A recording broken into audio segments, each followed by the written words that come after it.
Bismillahirrahmanirrahim. Alhamdulillahi Rabbil Alamin.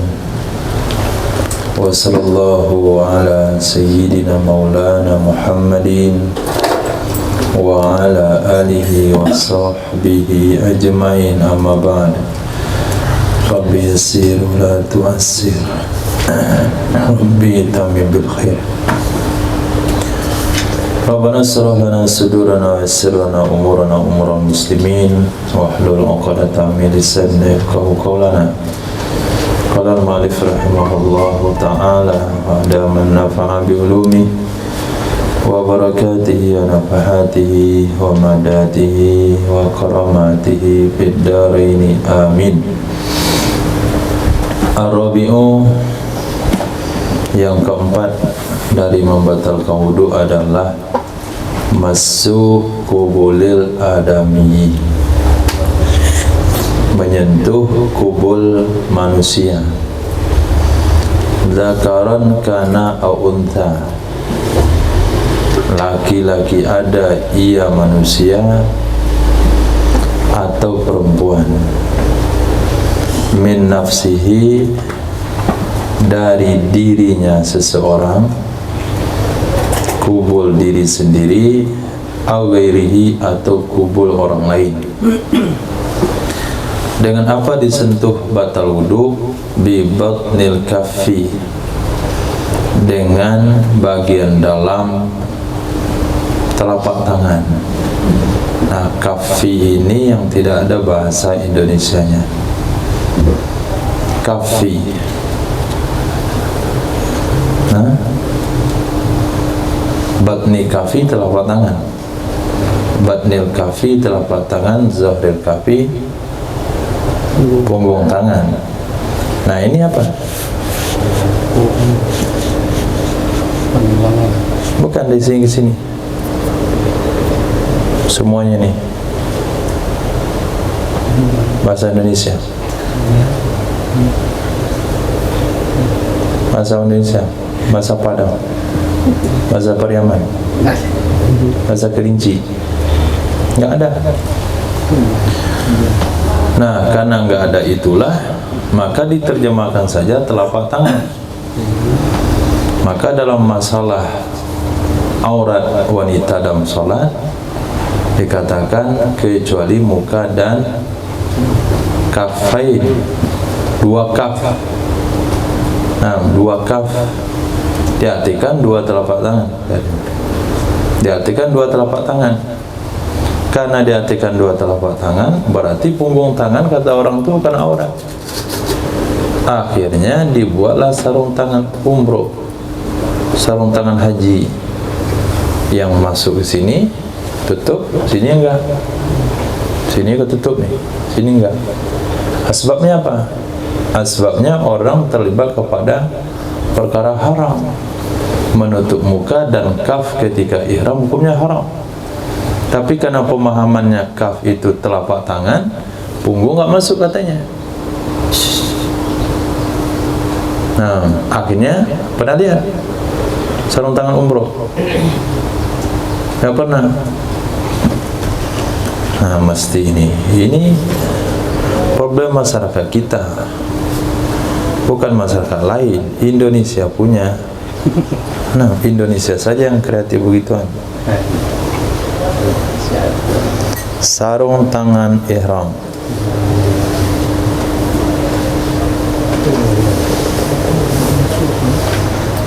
Kalau masalahnya sunat nggak ada masalah.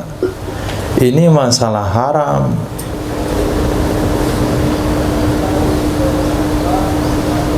Ini dia sarung tangan ihram. Nampak? Nah, nampak? Kayak gini. Jadi tertutup belakang, depannya buka.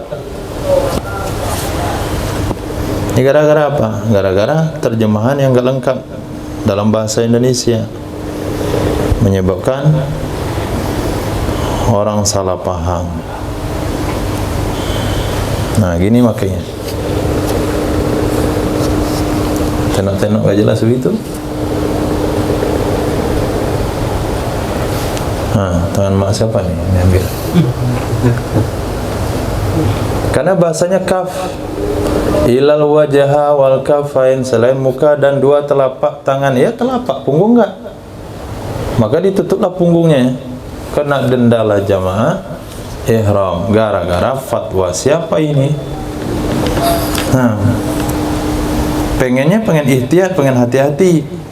Nah, begitu dia pergi umroh pakai sarung tangan kayak gini, pulang di sana dan jebab-jebabnya dibuka. Hanya waktu umroh saja. Pulang ke Indonesia, jilbab pun lepas.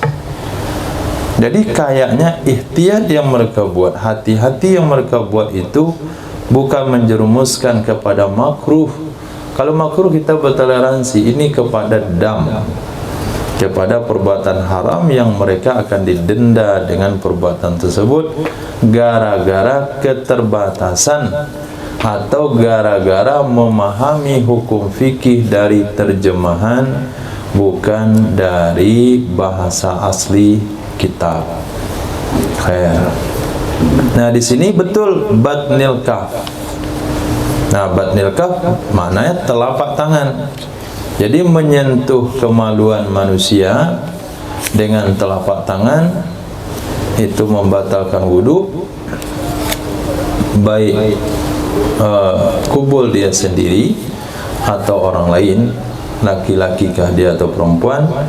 Bibatnil kafil, bibatnil kafi, yang batin telapak tangan. Wal aslu fi dzalik, dalil dalam hal demikian adalah hadis Imam Turmuzi, hadis Imam Ibnu Hibban dan yang lain-lainnya. Man massa zakarahu, siapa saja yang menyentuh akan zakarnya. Digunakan di sini menggunakan bahasa massa. Siapa yang menyentuh akan zakarnya, dalam riwayat farjahu akan faradnya, fal yatawadda, maka hendaklah dia berwudu. Maka hendaklah dia berwudu. Nah, kalaulah menyentuh zakar dia sendiri membatalkan wudu, mimbabil aula kalau dia sentuh zakar orang.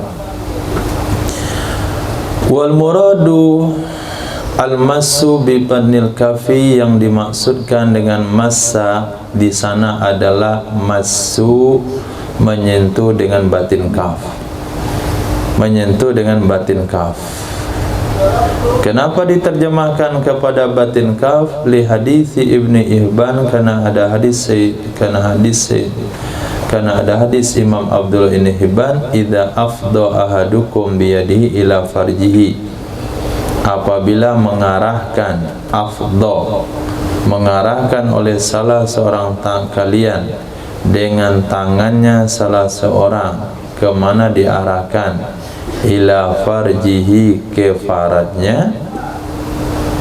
Walaysa bainahuma sitrun, dan tidak ada di antara keduanya penutup, tidak ada di antara keduanya pembatas, dan tidak juga ada hijab. Falyatawadda, maka hendaklah berwudu ia seseorang. Dalam hadis tersebut menggunakan bahasa afdha, wal ifda'u lawatan massu bi batnil kaf. Ifda' menurut bahasa dalam menyentuh dengan batin kaf, sampai kepada menafsirkan perkata pun berlaku hukum taksis. Begitu ulama teliti di dalam mengistinbat hukum. Hadis pertama, man massa zakarahu falyatawadda, orang yang menyentuh zakarnya maka hendaklah dia berwudu. Bahasa massa itu tidak menunjukkan dengan batin kaf. Dengan apa saja batal wudu. Apakah dimassa dengan kakinya, atau dimassa dengan tangannya, dengan punggung tangannya, dengan sikunya, batal wudu. Tapi karena bahasa massa dalam hadis itu am, kemudian ditaksis dengan bahasa afdha yang ada di hadis Imam Abdullah ibnu Hibban, Imam Ibnu Hibban, maka afdha di sana kembali kepada ilmu lughah masuk bi batil kaf. Sehingga salah satu syarat mujtahid adalah menguasai lughah. Nah, fatwa yang saya katakan tadi sarung tangan orang umroh, orang ihram, itu juga gara-gara lughah, kekeliruan lughah menyebabkan hukum yang fatal. Wa massul farji min ghairi afhash min massihi min nafsihi. Massul farji menyentuh faraj min ghairihi dari selainnya seseorang, menyentuh farad dari selainnya seseorang atau farad orang lain itu lebih parah min masihi dari menyentuhnya seseorang min nafsihi dari dirinya sendiri. Nah, menyentuh farad orang lain lebih parah min masihi dari menyentuhnya seseorang min nafsihi dari faradnya. Kalaulah menyentuh faradnya membatalkan wudhu, berarti farad orang lain lebih haram, lebih membatalkan. Kenapa lebih parah? Lihatskihi hurmata ghairi, karena merusaknya seseorang akan kehormatan orang lainnya. Karena merusaknya seseorang akan kehormatan orang lain. Nah, baik menyentuh farad orang lain ini karena hajat atau tidak karena hajat, tetap wudhu batal. Misal seseorang punya anak laki-laki, dia mau buang air kecil. Nah, papa pipis, sebenarnya panggil apa, ayah? Iya. Hah? Iya. Nah, akhirnya jadi papa itu bukaan setting celana anaknya, kemudian keluarkan itu paralon anaknya. Nah, batal loh wudhu papa tadi. Nah, batal wudhunya. Kenapa? Karena dia telah menyentuh kemaluan orang lain, walaupun itu anaknya sendiri, walaupun itu anak kecil. Jadi dalam bahasa menyentuh kemaluan, walaupun hukum dasarnya adalah ilalnya adalah menghancurkan, merusak kehormatan orang lain, ini ilal asal. Nah, enggak semuanya menyentuh kemaluan orang itu merusak kehormatan orang lain, bahkan memberikan kehormatan pada orang lain. Misalnya apa? Kita sentuh kemaluannya untuk memberikan kehormatan kepada dia. Apa contohnya? Hah? Tukang khitan. Tukang khitan kan memberikan kehormatan kepada dia supaya dia menjadi muslim yang seutuhnya. Maka dia sentuh, enggak mungkin dia pakai lidi atau pakai sumpit dia khitan. Itu salah-salah potong.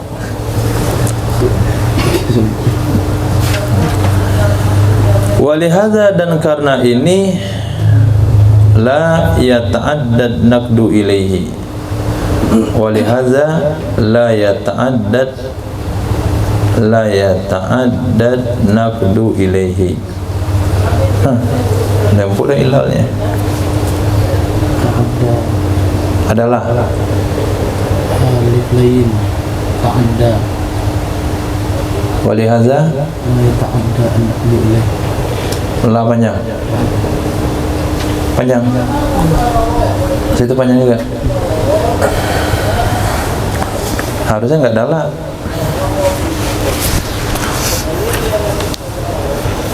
Karena alasan ini, oke lah.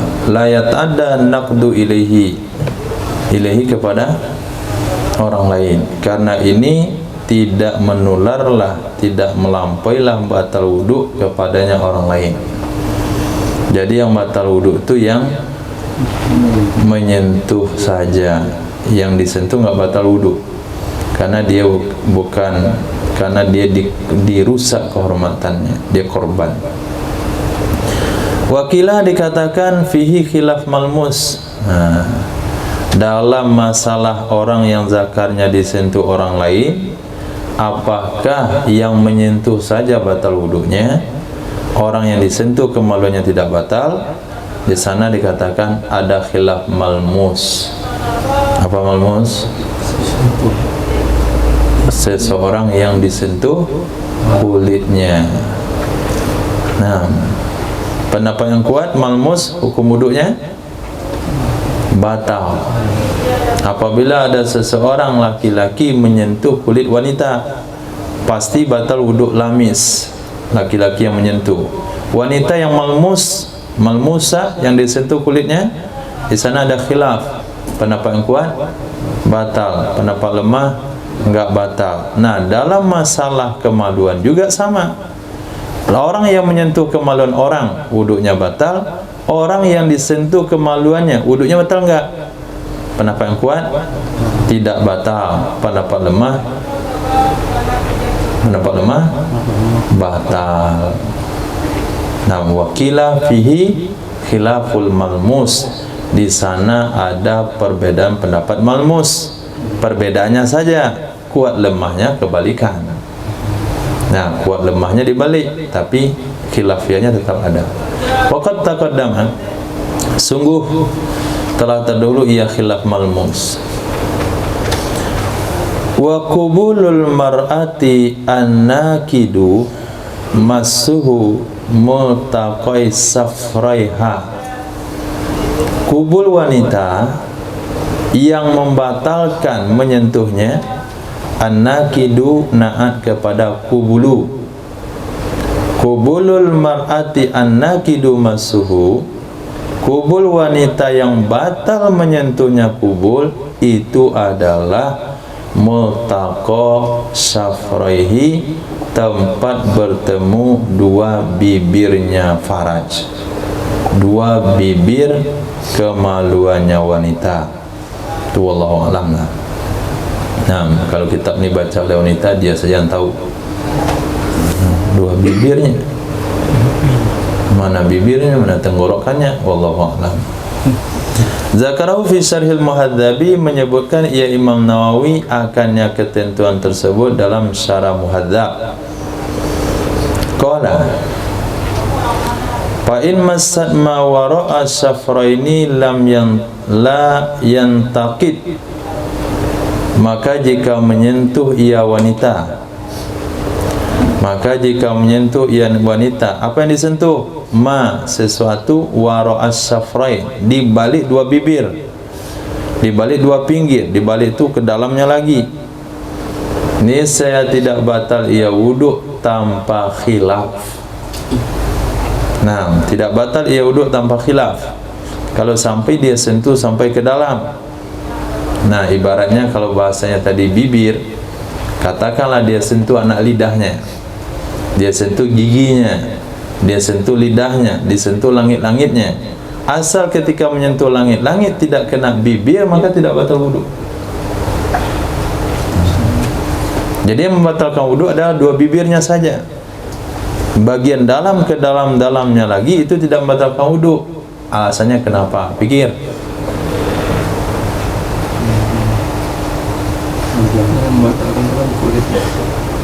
Nah, basharatu. Nah, kulit itu bukan kulit lagi, itu sudah bagian dalam kulit. Nah, sama dengan menyentuh lidah, maka tidak batal wudhu. Nah,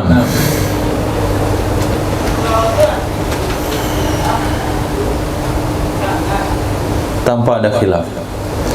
Wa kadza fil jadid halqatu duburi.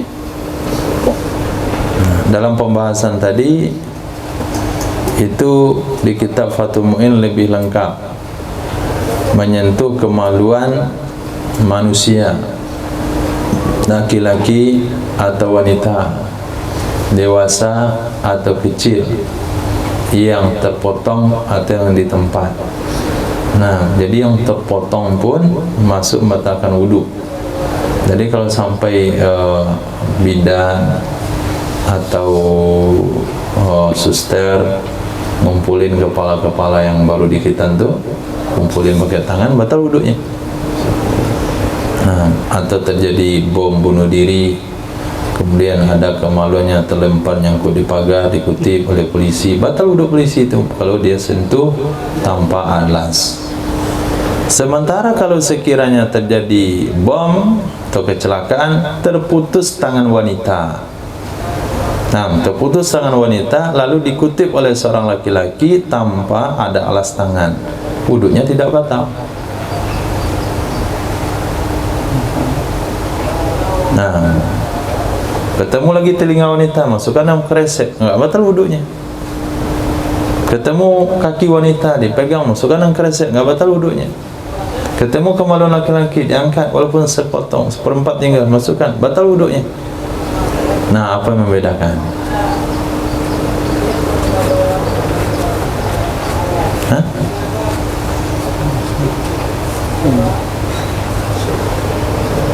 Apa yang membedakan? Hah? Syahwat.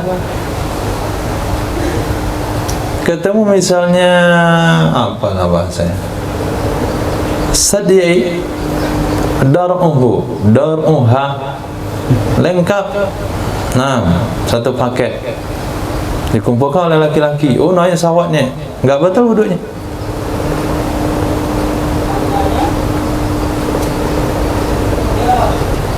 Ini kemaluan ketemu 1/8 saja. Nah, oh hasafanya doang, itu pun 1/4 dikumpulkan gitu, batal wudunya. Sementara tangan dikutip, nggak batal wudunya.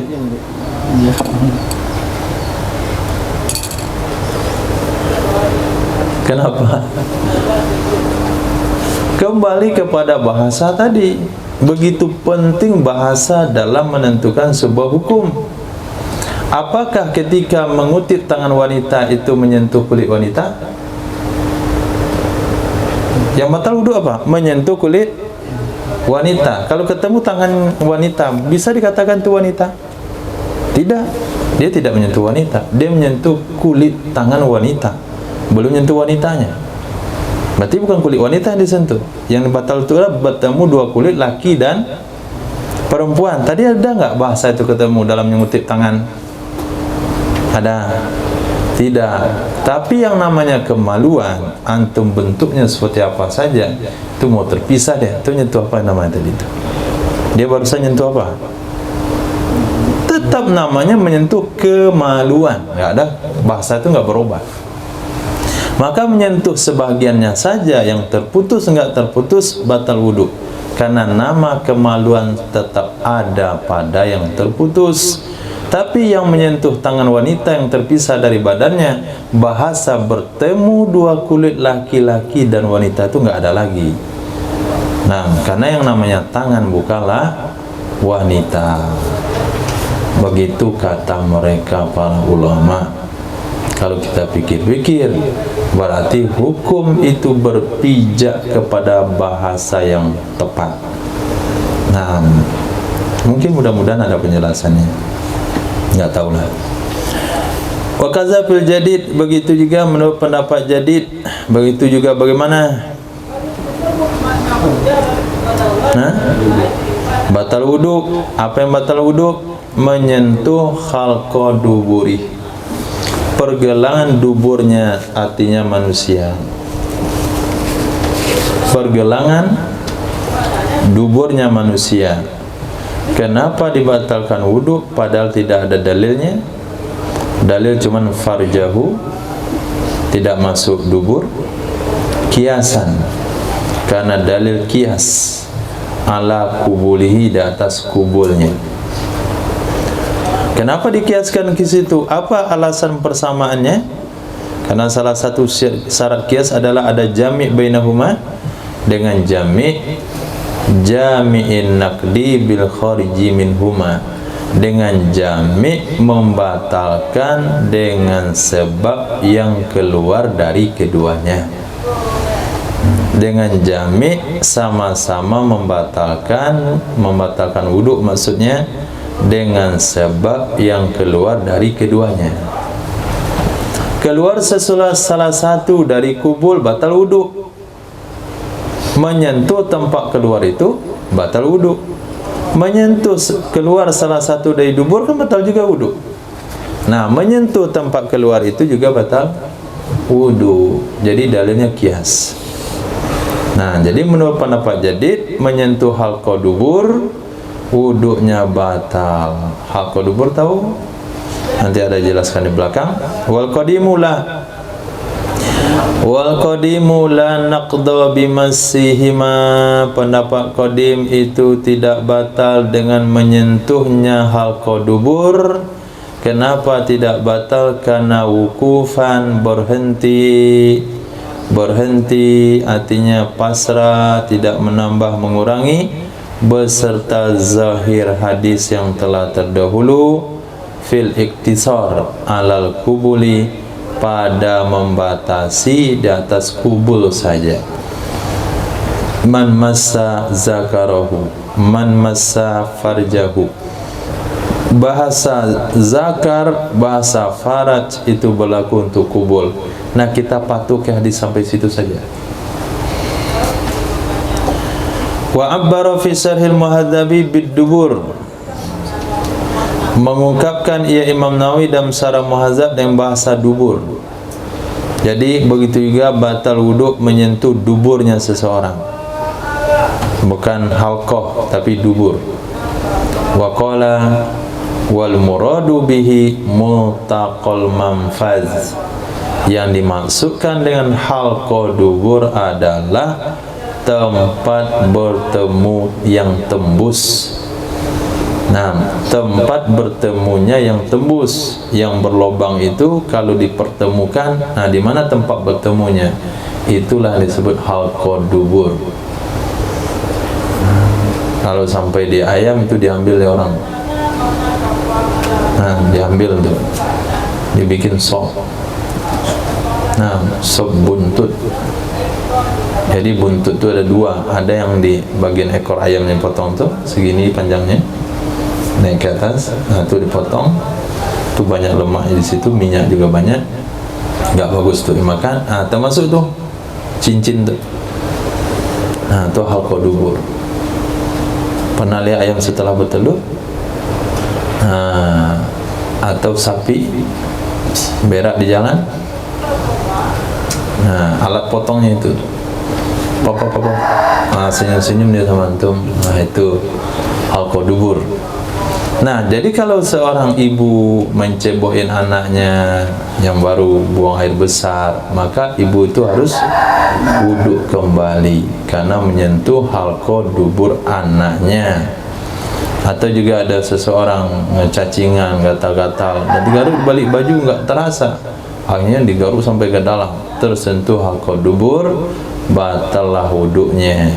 Nah, amma ma wara'a dzalik min batinil aliyatain, adapun anggota dibalik demikian, adapun anggota selain demikian, nih warok kayaknya di sini bahasa selain, nggak tepat yang bahasa dibalik, karena yang dibalik halqa dubur itu di dalamnya lagi. Ini dibalik maknanya di luar, dibalik dari arah dalam berarti di luar. Nah, maksudnya selain saja lebih mudah dipahami. Adapun anggota selain dan demikian daripada batinil aliyatain, bagian dalam dua pantat, bagian dalam dua pantat. Nah, apa maksud bagian dalam dua pantat? Kalau kita duduk dia renggang, kalau kita berdiri dia bertaut. Nah, itu menyentuh pertautan itu tidak membatalkan wudu. Nah, ke dalamnya lagi baru batal. Nah, kalau kita artikan warok di sini ke dalam, sama dengan bahasa safratil dubur tadi apa? Safratil faraj. Diartikan bagian dalam dari dua bibir faraj. Itu memang betul mana ke dalam. Kalau sini enggak mana ke dalam tapi keluar. Nah, kalau ke dalamnya lagi, oh itu apa lagi di dalam tuh nggak tahu ada apa di sana. Nah, ini maksudnya warok di sini maknanya luar. Maka biar mudah dipahami selain saja. Adapun selain demikian daripada batin aliyatain, bagian dalam dua pantat, fala yang kudu, maka tidak batal ia wudu dengan tanpa khilaf. Intaha.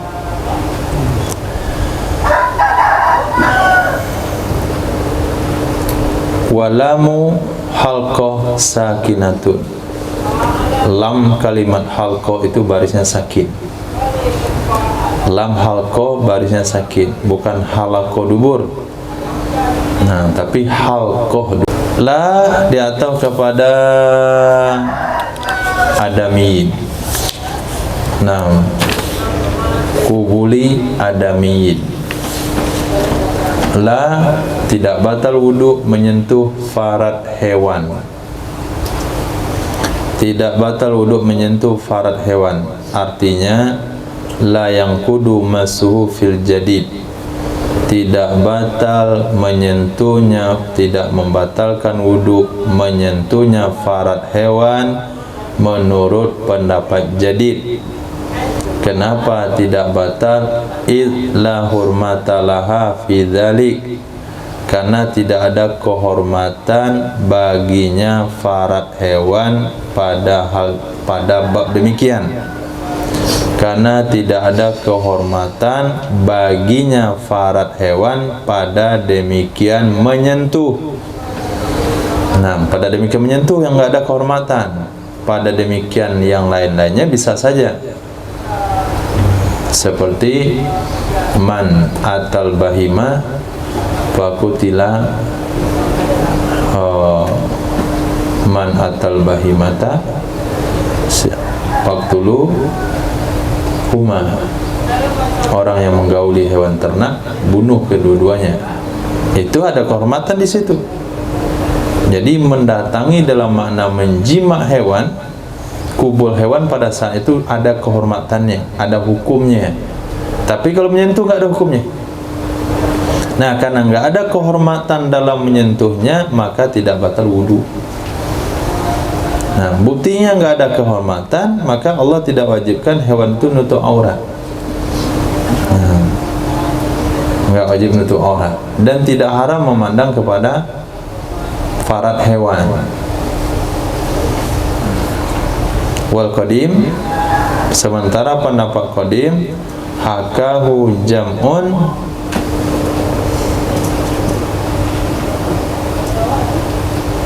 wal qadimu wa hakahu jam'un jadidan annahu yang kudu.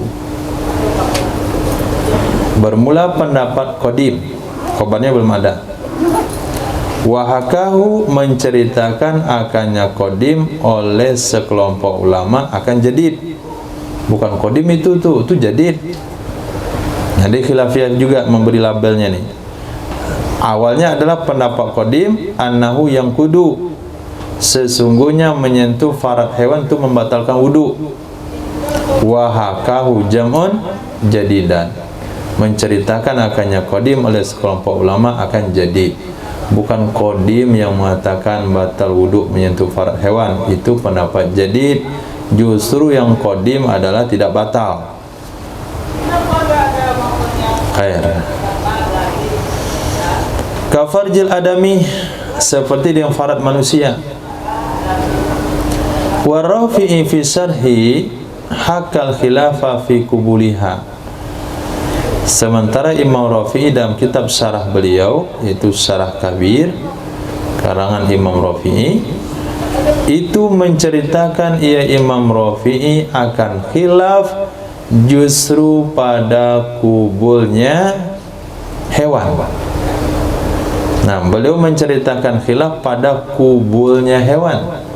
Wa qata'a, beliau memberikan pendapat pasti, artinya tidak menceritakan khilaf pada duburnya hewan dengan tidak batal.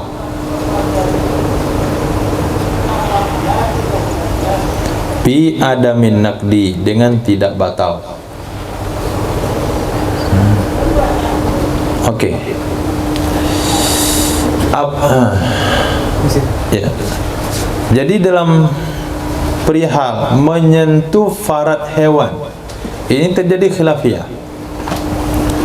Menurut pendapat qadim tidak batal. Menurut pendapat jadid tidak batal. Menurut pendapat qadim batal. Menurut riwayat yang lain dibalik. Menurut jadid yang enggak batal, qadim yang batal. Menurut Imam Rafi'i Yang enggak batal itu menyentuh duburnya, itu sepakat ulama enggak batal. Tapi kalau menyentuh kubul hewan, khilaf. Menyentuh kubul hewan, khilaf. Menyentuh dubur hewan, tidak batal. Wa Rafi'i fi syarhi, Imam Rafi'i dalam kitab Syarah Kabir haka menceritakan, ia Imam Rafi'i akan khilaf, perbedaan pendapat. Di mana perbedaan pendapat? Fi kubuliha, dalam menyentuh kubulnya hewan, ada khilafiyah. Wa qata'a, beliau memutuskan. Memutuskan maksudnya adalah mengatakan pendapat pasti, enggak ada khilaf. Fi duburiha, pada menyentuh duburnya hewan. Pastinya di mana? Pasti batal, pasti enggak batal. Pasti dengan adamin naqdi, dengan tidak batal. Wa ta'aqqabu fi rawdah, dan mengkritik ia Imam Nawawi. Ta'aqqaba, mengkritik ia Imam Nawawi akannya Imam Rafi'i di dalam kitab Rawdah. Apa kritikan Imam Nawawi? Bi annal ashaba atlaqul khilaf fi farjil bahima, dengan bahwa sesungguhnya ashab, murid-murid Imam Syafi'i, mereka menyampaikan secara umum, atlaku, mereka menyampaikan secara umum khilaf pada farad hewan, menyampaikan khilaf pada farad bahima. Falam yakhussu bihi al-kubula, maka tidak mengkhususkan mereka para ashab dengannya farad akan kubul. Jadi kata Imam Nawawi, itu pandai-pandai Imam Rafi'i saja itu ide dia sendiri. Nah, yang mengatakan khilaf itu pada kubul, pada dubur tidak. Kata beliau, justru murid-murid Imam Syafi'i itu menyampaikan khilaf di mana saja, mau di kubulnya, mau di duburnya, itu khilafiyah di sana. Tidaklah mengkhususkan khilafiyah itu pada kubul. Titik.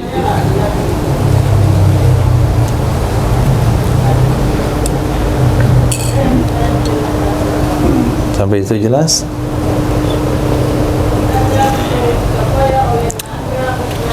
Wa yanqudu farjul mayyit, membatalkan menyentuh farad mayit, dibuang masunya. Karena untuk ringkas tadi. Wa yanqudu farjul mayyit, membatalkan wuduk faradnya mayit. Maksudnya membatalkan wuduk menyentuh faradnya mayit. Was-saghiri, dan farad anak kecil. Wal mahallil jabbi, dan menyentuh tempat jab. Nah, tempat jab. Jab itu kemaluan yang habis dari pangkalnya, dari rumpunnya, habis terkikis, tinggal bekasnya saja datar. Nah, bekasnya itu batal disentuh. Nah, lain masalah kemarin, memang nggak ada tumbuh sama sekali, nggak ada tumbuhan, ada bekasnya. Kemudian zakaril asyalli, zakar yang sudah stroke. Nah, asal itu stroke, mana sini impoten.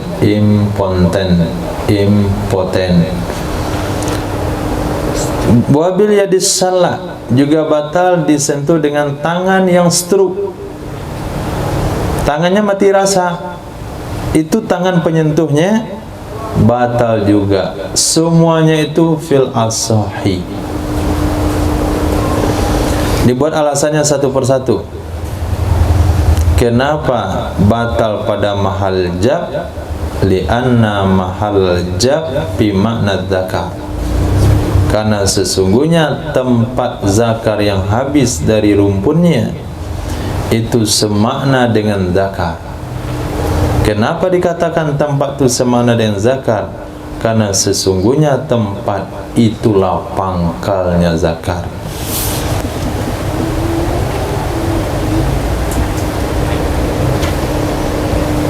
Lalu kenapa batal wuduk zakar yang sudah impoten? Jawab, li sumulil ismi fi ghairihi mimma dzukir. Ternyata alasannya bukan impoten saja, tapi mayyit sama saghir. Jadi taklil yang kedua ini untuk farjil mayyiti was saghiri wa zakaril asalli. Nah, tiga hal itu. Kenapa batal wuduk menyentuh zakar-zakar tersebut? Li sumulil ismi, karena mencakup nama pada selainnya mahal ja. Karena mencakup nama zakar, nama faraj pada selainnya mahal ja, mimma dzukir, dari hal-hal yang telah disebutkan di atas, yaitu farad mayit, kan zakar juga namanya, farad anak kecil juga zakar namanya, zakar stroke tetap namanya zakar walaupun non aktif. Pendapat asah. Muqabilnya wathani la tangkudul mazkuratu, tidak batallah wuduk dengan hal-hal yang telah disebutkan tadi. Tidak membatalkan oleh hal-hal yang telah disebutkan tadi. Kenapa tidak batal? Dengan alasan dua.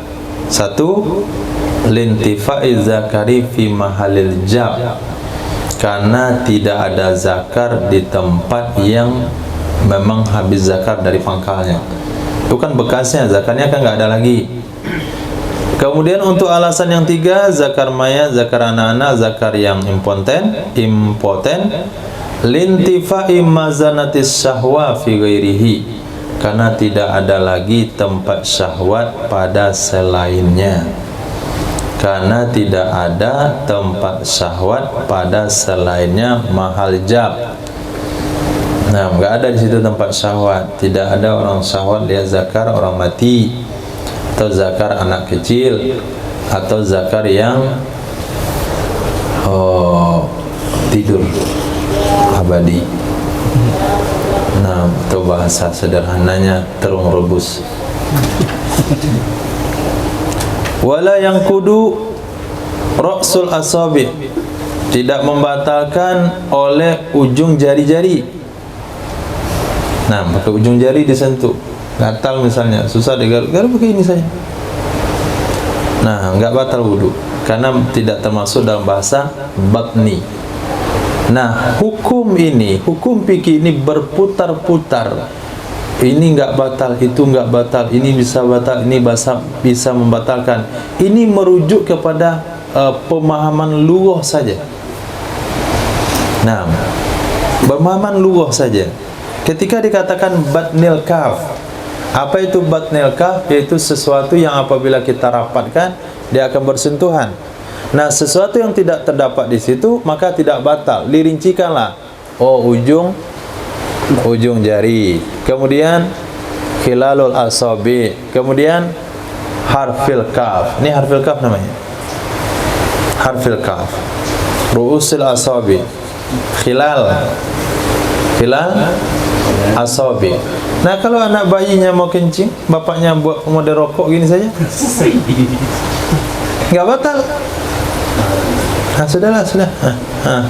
Mulai masukin lagi ke dalam, nggak batal.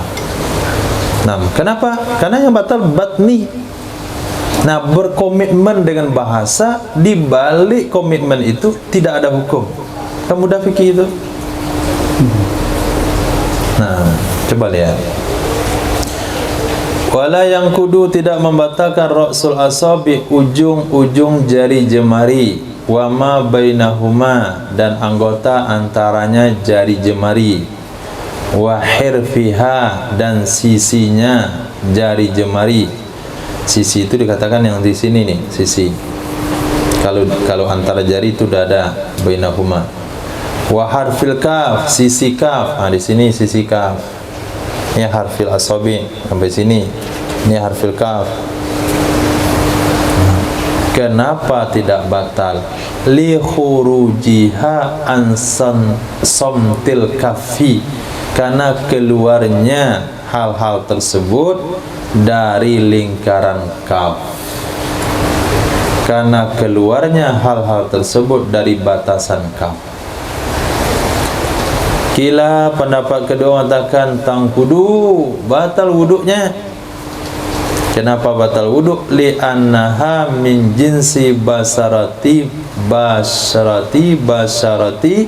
batinil kafi, karena sesungguhnya hal-hal yang telah disebutkan itu termasuk dari jenis kulit batin kaf. Betul nggak? Nah, kulitnya kulit mana nih pakai? Kulit punggung atau kulit jenis batin kaf? Muhammad Syafir. Nah, telapak tangan antum beda nggak punggung sama belakangnya? Ada beda kulitnya? Apa bedanya? Warnanya. Nah, oke lah, kita pakai warna saja. Nah, sekarang yang dikatakan tadi ujung jari. Nah, ujung jari ini memakai kulit batin kaf atau memakai kulit zahir kaf? Oke, sisinya? Sisi sini? Sisi sini? Nah, itu alasannya. Jadi itu batal semuanya karena kulitnya sejenis dengan batin kaf, bukan sejenis dengan zahir kaf. Maka dia lebih kuat kepada batin kaf daripada zahir kaf. Batal wudu. Kan logika juga itu. Pokoknya fikih itu pakai logika sedikit, jangan banyak-banyak. Ini gue banyak rusak lagi fikihnya. Oh iya juga. Nah, kalau antum mengingat pembahasan masalah usul fiqh, masalah di sana adalah qiyas syabah. Ini masukkan qiyas syabah ini. Nah, kemana dimasukkan ini? Mana banyak sabahnya? Ternyata menurut pendapat kedua, sabahnya masuk ke dalam lebih banyak karena jenisnya sama, kulitnya sama. Dia bukan pakai kulit punggung tangan. Nah, titik. Habis hal-hal yang membatalkan wudu. 5 macam menurut pendapat qadim, 6 macam menurut pendapat jadid. Jadid menambahkan menyentuh pergelangan dubur. Bismillah. Alhamdulillah. Wa yahrumu bil hadathi as-salatu. Haram dengan sebab berhadas. Idza utlikal hadas fal muradu bi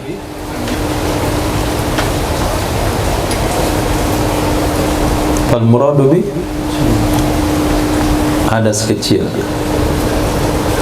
Haram dengan sebab hadas, yaitu solat. Ijma ulama. Dalilnya wa fi sahihaini, di dalam Sahih Bukhari dan Muslim ada sebuah hadis yang berbunyi, la yakbalullahu salata ahadikum, tidak menerima oleh Allah akan salat salah seorang kalian, idza ahdasa, apabila berhadas ia seseorang, hatta yatawadda, sehingga berwudu ia seseorang. Wa minha, termasuk darinya salat itu salat jenazah. Termasuk darinya salat itu salat jenazah. Wa fi ma'naha, termasuk dalam makna salat itu sujud tilawah. Maka sujud tilawah mesti berwudu, sujud syukur mesti berwudu, salat jenazah mesti berwudu. Tidak sah salat jenazah, haram hukumnya salat jenazah, haram hukumnya sujud tilawah tanpa ada wudu, juga sujud syukur. Nah, kayaknya pemain bola itu dia wuduk sebelum main bola. Nah, sehingga ketika gol dia sujud syukur. Nah, kiblatnya entah kemana, wuduk atau enggak berwuduk, celana pendek pula. Nah, sujud syukur dia. Gara-gara sujud syukur itu enggak menang nih. Nah, kenapa membuat perkara haram? Yang kedua, haram yang sebab hadas adalah tawaf. Dalilnya, ingat komitmen Imam Nawawi, saya akan sebutkan dalilnya dan taklilnya. Yaitu tawaf Qala Nabiyuna Muhammad sallallahu alaihi wasallam at-tawafu bi manzilatis shalah. Tawaf itu sama kedudukannya dengan salat. Sebagaimana salat mesti menutup aurat dan mesti dalam keadaan suci, hadas dan najis, maka tawaf juga harus begitu. Kecuali sesungguhnya Allah Subhanahu wa taala qad ahalla, sungguh menghalalkan ya Allah Subhanahu wa ta'ala fihi, padanya tawaf akan bicara. Jadi Allah menghalalkan padanya tawaf akan bicara. Faman nataqa fala yantiq illa bi khairin, maka siapa saja yang berbicara iya, maka janganlah dia bicara kecuali dengan yang baik-baik. Memang boleh bicara sedang tawaf, tapi bicaralah dengan perkara baik. Hadis riwayat Imam Hakim. Wa qala sahihun ala syarti Muslim. Hadis ini sahih sesuai dengan syarat Imam Muslim. Oke, Ihsan, sebutkan komentar ulama mustalah hadis tentang pentasihan Imam Hakim.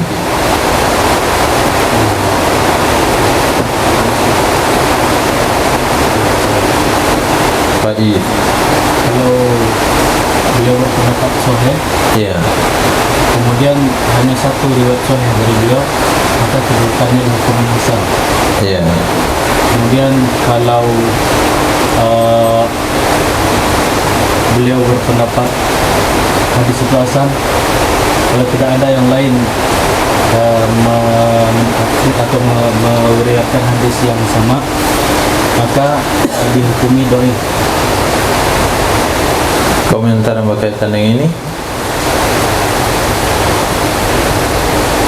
Pentasihan Imam Hakim, kalau beliau tidak mengkaitkan dengan syarat Imam Bukhari dan Muslim, maka komentar beliau ditinjau dengan beberapa tinjauan seperti tadi. Tapi kalau beliau menyebutkan ala syarti Muslim, maka tinjauan tadi tidak lagi berlaku. Naam. Sahih Imam Hakim.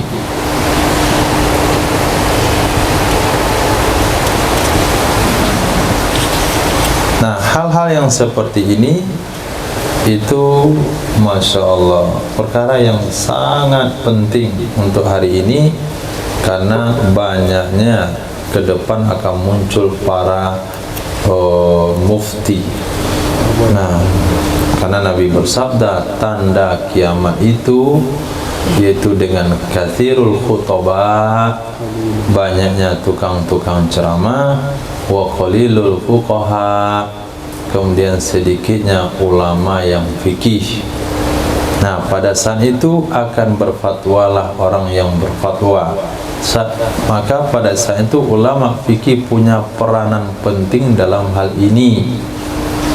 Kenapa? Karena itu sudah diprediksi oleh Nabi. Nanti akan berkhutbah, akan berfatwa, itu artis berfatwa, nah, seniman berfatwa, orang non-muslim ikut berfatwa dalam agama Islam. Tuh bayangkan tuh. Pelacur punya fatwa juga tentang agama. Kalau pelacur punya fatwa aman, nggak ada orang dengarkan. Itu pelacur kok. Nih, kalau orang backgroundnya ustadz berfatwa, saya barusan ada lewat di video. Apa kata ustadz itu? Kalau dia sedang memberikan nasihat pernikahan, jangan cerai-cerai. Kalau kamu talak satu, kamu boleh rujuk lagi. Kalau kamu sudah talak dua, nggak boleh rujuk, harus nikah dulu. Kalau talak tiga, nggak boleh rujuk kecuali kawin lagi. Nah, yang kedua nih, di mana dia dapat? Hah? Mana dia dapat? Memang dia ngaku saya nggak usah. Nah, cuman saya bagian ini itu cuman dah keburu diustadkan. Nah, banyak penggemarnya. Fatwa tersebut jadi laris, jadi benar, jadi legal gara-gara banyak penggemar. Sementara itu fatwa yang salah. Nah, siapa yang bertanggung jawab? Fuqaha. Dengan apa pertanggungjawabannya? Dengan hadis, dengan ilmu mustalah hadis, dengan usul dan qawaid fikih. Nah, Ismail, tanggung jawabmu nggak boleh sembarangan. Nah, lihat di sini, katanya hadis riwayat Imam Hakim, dibantah oleh mereka, kan nggak sah, nggak sahih riwayat Imam Hakim. Asal ngomong aja kamu. Apa komentar ulama mustalah hadis tentang riwayat Imam Hakim? Nah, baru yang disebutkan dalam mustalah kemarin. Kecuali kalau dikatakan sahih ala syarti Muslim, maka tidak ada komentar lagi. Yang ketiga, yang haram dan sebab berhadas ada hamlul mushaf, membawa mushaf. Yang kelima, yang keempat, masuwaraki, menyentuh lembarannya mushaf, menyentuh lembarannya. Dalil, qala Allah Ta'ala la yamassuhu illal mutatahhirun, mutatahharun. Mutahharun. Nah, la yamassuhu illal mutahharun, tidak menyentuh akannya Quran kecuali oleh orang-orang yang mutahharun. Mutahharun, orang yang dengan makna mutatahhir, orang yang bersuci. Ayat tersebut disarah kembali huwa khobar dengan makna nahi. Yang itu kan khobariyah, tapi maknanya insya'iyah. Khobariyatul lafzi, insyaiyatul makna. Mana khobariyatul lafzi? Ayat tersebut la yamassuhu illal mutahharun, tidak menyentuh akannya Quran kecuali oleh orang yang berwudu. Itu perintah atau berita? Berita. Redaksinya berita, tapi maknanya larangan. Yang biasa kita bahas khobariyatul lafzi, insaiyatul makna. Sallallahu alaihi wasallam, berita, tapi maknanya Allahumma salli ala sayyidina Muhammad. Wa khabar dengan makna nahi. Wal hamlu ablawu minal massi. Nah, membawa lebih parah dari menyentuh. Ayat katakan tidak boleh menyentuh. Kalau membawa, ya lebih parah.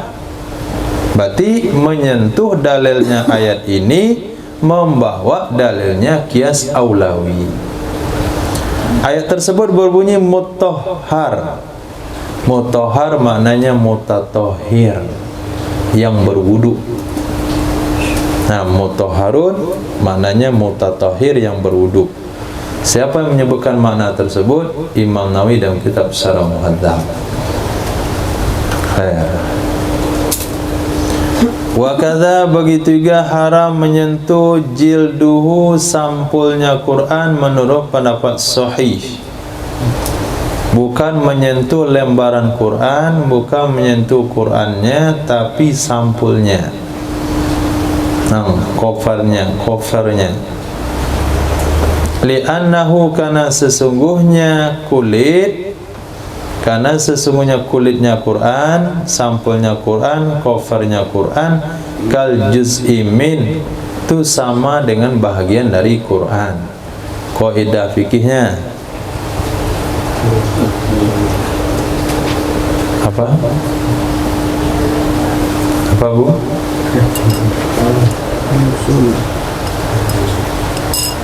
Hari ini yang lengkap.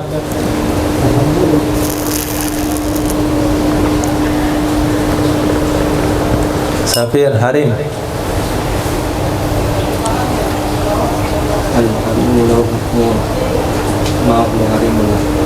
Al-harimu lahu hukmu ma huwa harimun lah. Si harim, dia punya hukum yang dia merupakan harim hukum sesuatu itu. Nah, Quran harim itu sesuatu yang lengket dengan sesuatu.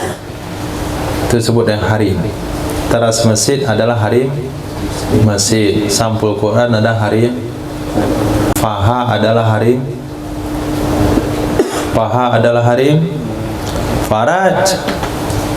Nah, ketika diharamkan faraj, paha haram. Ketika dilarang berjual beli dalam masjid, di teras juga. Ketika haram menyentuh lembaran Quran bagi orang berjunub, bagi orang berhadas, sampul Quran juga. Kenapa? Karena setiap yang berdekatan dengan sesuatu, dia punya hukum sesuatu itu. Itu sebabnya ada korban anak sekolah yang meninggal kemarin di Padang itu, karena dia harim kepada orang-orang anak-anak yang tawuran. Dia pergi keluar cuma beli gorengan. Pas hari itu cuma dia keluar. Nah, pas dia jadi harimnya, ikut-ikutan di situ, kebetulan terikut. Dia nggak ikut sebenarnya, lewat. Jadi harimlah dia, dapat dia hukum itu, masya Allah. Kena harimnya. Itu bahaya jadi harim itu. Ya. Kalau begitu kan bisa juga kita katakan bahwasanya terjemah Quran itu adalah harim daripada Quran karena menempel. Bagaimana pendapat mengatakan Quran arti nggak masalah, bukan masalah dia Quran atau tidaknya, tapi itu kan bisa dikatakan juga menempel dalam Al-Quran itu. Kenapa nggak dibedakan hukumnya? Nah, ketika dia disamakan, di sana ada persamaannya dengan ketika Quran ada di dalam satu tas. Kemudian dalam tas itu bukan hanya Quran saja, tapi ada selain Quran.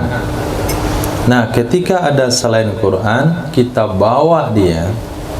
Nah, kita bawa selain Quran itu dengan niat Quran, maka tidak hukumnya haram karena bercampur dengan yang lain. Nah, sekarang ketika Quran ada terjemahan, maka dia melihat sisi sananya. Kenapa? Karena dia dia bukan hanya satu. Kalau yang nama harim itu kan nggak banyak dia, hanya melekat pada sesuatu. Nggak mungkin dikatakan harim kalau dia lebih banyak. Misalnya nih partai merah ketemu sama partai hijau, merah nampak merahnya, hijau nampak hijaunya. Antum katakan dia satu kelompok karena dia harim? Bukan. Kenapa? Karena dia sudah memiliki jumlah tersendiri. Maka terjemahan Quran dikatakan oleh para ulama boleh membawa Quran terjemahan. Kenapa? Karena terjemahan itu saking banyaknya sudah menempati dengan hukum mata barang-barang. Jadi kiasnya ke sana. Nah, kalau sekiranya membawanya boleh, menyentuhnya tentu lebih boleh lagi. Jadi kiasnya ke sana, jangan dikiaskan ke harim.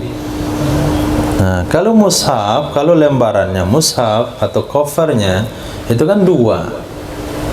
Nah, dua. Dan dia berdiri, dia keberadaannya itu karenanya mushaf. Keberadaan cover ini karena mushaf. Tapi kalau terjemahan bukan karena Quran dia keberadaannya, karena terjemahan itu sendiri. Jadi Quran maksud, terjemahan maksud, mushaf maksud, cover tabi'. Nah, jadi miripnya ke bawa barang, bukan kepada cover. Nah, Hawamisnya berarti? Hawamis itu pinggir. Oh, Pinggir kayak ini. Ini hawamis. Nah, yang putih yang kosong daripada tulisan itu hawamis. Khair. Lanjut, masya Allah. Wathani la yahrumu masuhu. Pendapat yang kedua mengatakan tidak haram menyentuhnya kafir. Li'annahu wi'a'un lahu. Karena sesungguhnya kafir itu sama dengan kantong baginya Quran. Kakaisihi, seperti uncangnya Quran. Nah, menyentuh uncang Quran kan nggak haram. Menyentuh ya, jangan membawa. Menyentuh. Jadi cover itu fungsinya melindungi Quran. Jadi seolah-olah cover itu kantong untuk melindungi. Nah, maka pendapat kedua, karena melihat dia dari sisi fungsi cover, maka disamakanlah dengan kantong. Jadi menyentuh kantong tidak batal, tidak haram bagi orang yang berhadas. Misalnya Quran ini. Nah, saya mau nggak berwudu, saya balik Quran covernya. Ini nggak haram menurut pendapat kedua. Pertama haram, kemudian dibalik lagi baru lembaran Quran, maka jadi haram. Jadi khilafiyah tentang covernya. Wa kaza, begitu juga haram menyentuh kharitun wa sundukun fihima mushaf. Kharitatun kantong, wa sundukun kotak yang di dalamnya ada mushaf. Ini menyentuh atau membawa? Ataunya kemana? Wa huwa, dengan jar atau kepada warikihi, atau dengan rofa atau kepada jildi. Warik, warak. Mashul mushaf wa masu waraki. Nah, sana ataunya. Berarti haram membawa mushaf dan menyentuh lembarannya mushaf dan menyentuh kantongnya, terlepas pada khilafiyah tadi dulu, ini matan, dan menyentuh kantongnya dan menyentuh peti yang di dalamnya ada mushaf. Wama kutiba, dan apa saja yang ditulis lidarsi Quran, untuk pelajaran Quran, seperti lauf, papan, pakai papan tulis atau papan tahfiz anak-anak Afrika. Nah, fil asohi, menurut pendapat asoh, kenapa haram? Li sibihil awalaini al muaddayaini lil mushaf bil jildi wasalithi bil mushaf wasani titik. Nah, di dalam pembahasan tadi yang dibahas ada berapa?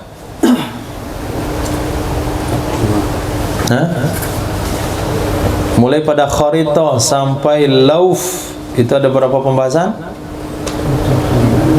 Ada berapa poin? 3. Pertama, menyentuh kharitoh, kantong yang ikut kantong yang bisa ikut benda, kantong lunak itu kharitoh. Kalau sunduk itu kotak, dia keras. Kharitoh kantong yang lunak seperti uncang, kresek. Sunduk kotak.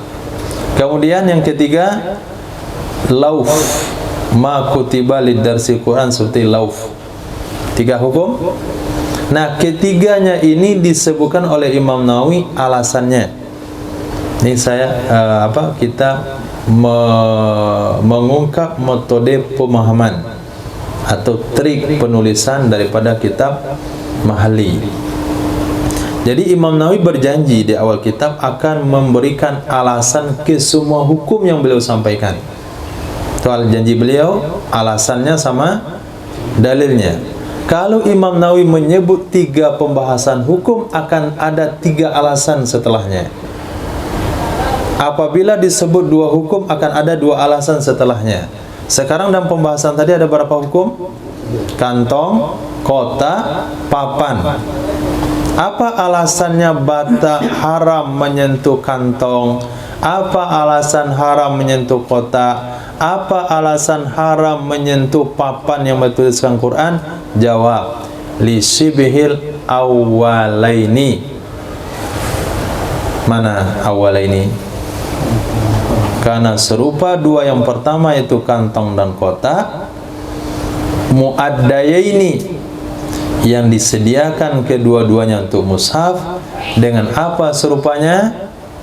Bil jildi, dengan cover Quran. Wa tsalitsu, sementara yang ketiga, mana yang ketiga?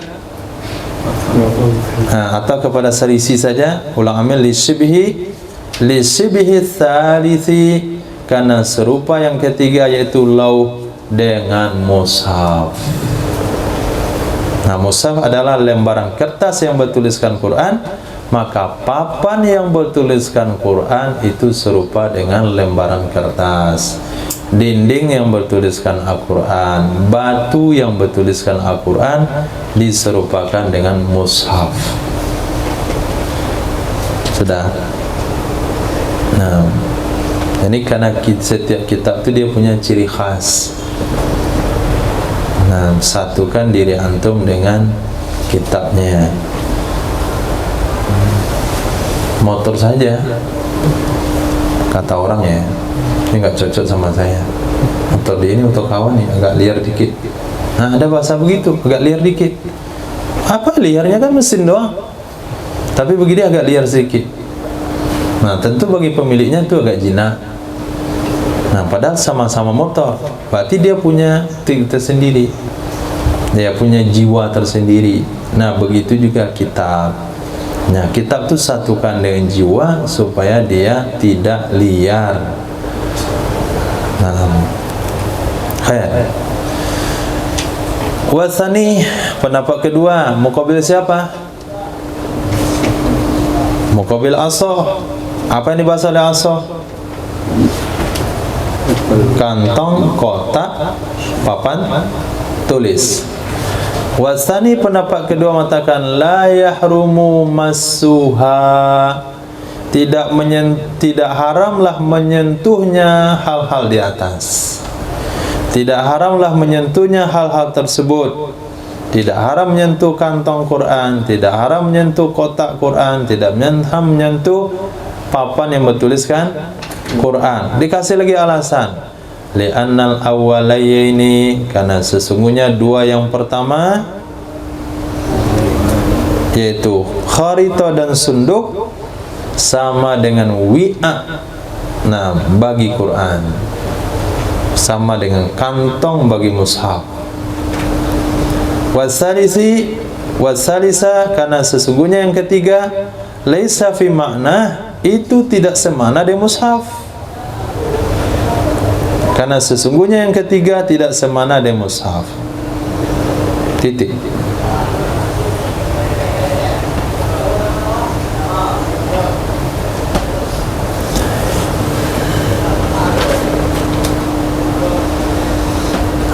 Itu apa redaksinya itu?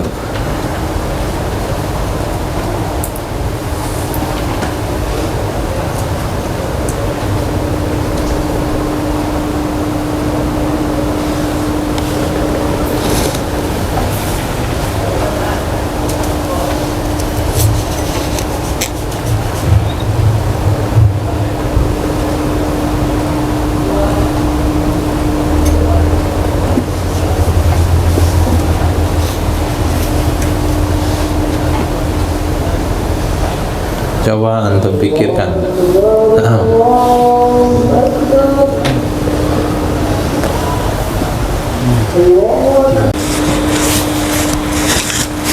Terjemahin itu kosakatanya mudah.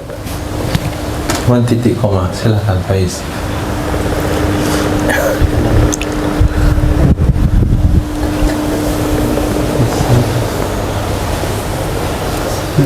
Di sana. Oh, di sana. Silakan Yusuf.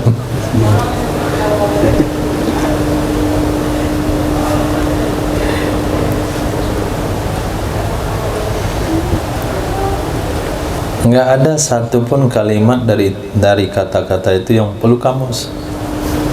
Nah, kamus Mahmud Yunus saya mau nggak perlu gitu. Nah, cuman penggunaan bahasanya, susunan kosakatanya.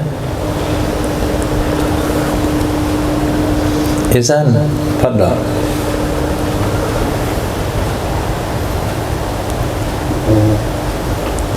Ismail. Ya, silakan. Alhamdulillah tarifi kami si membawa yang ketiga itu papanku itu sama dengan menyentuhnya.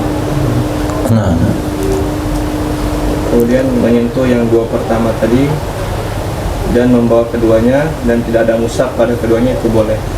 khair. Dua kosakata saja. Wa hamlus salis kamasih titik.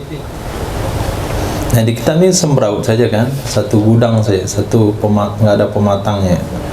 Wa hamlus salis kamasih, membawa yang ketiga. Mana yang ketiga? Sesuatu yang bertuliskan Quran, papan. Itu sama dia menyentuhnya. Berarti nggak boleh membawa papan yang bertuliskan Quran. Wa masul awalain, menyentuh dua yang pertama. Mana dua yang pertama? Kantong sama kotak. Wa hamluhuma, membawa keduanya kantong dan kotak, dan nggak ada mushaf di dalamnya, ya boleh. Kan nggak ada mushaf di dalamnya. Wallahu a'lam.